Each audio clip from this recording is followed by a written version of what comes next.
สูงงามแนวเลิกกับคำสุภาษิตที่ว่าเล็กคดเอาไว้เอ็ดขอเล็กงอเอาไว้เอ็ดเกี่ยวก้นคดเดี่ยวเอาไว้บ่ดีนี่เนาะสำหรับกันแล้วกันบามันแม่นความจริงโลดแนวนี้นี่จากประสบการณ์ที่กันเจอตัวจริงมาเนาะมันก็จะมีคนบางคนเนาะที่แบบว่ามาเจอเฮานั้นเวลาอยากเจอเฮานั้นเอ็ดดีเอาแต่เอาว่า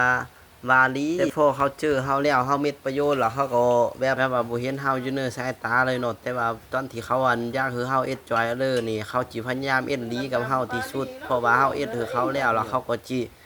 ไปตั้งเลยกับผู้ถ้าก็จวบคนอันนี้มาแล้วเนาะคนที่ลีคนนั้นเลยก็แต่ว่าคนนั้นที่ว่าแบบนี้นี่เนาะเฮาบ่ต้องไปอันนั้นสนเจอเขาเนาะเฮาฮู้ว่าเขาเอ็ดแนวนี้แล้วเฮาก็บ่ไปจอยเลยเขาเหนือเพราะว่าไปจอยก็มีแต่เมื่อยเนาะเฮาเอ็ดลีนำเขาปานเลยเขาก็บ่สนเจอเนาะบาง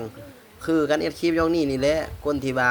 กันไปจอยเวียกจอยงานเขาบางคนก็ไปกดไลค์มีแต่คนบ่ฮู้จักที่ว่ามากดไลค์กดอันนั้นเนาะจอยเขาเราบ่เห็นหัวบ่พอแบบว่ายานเฮาลืนเขามือบางคน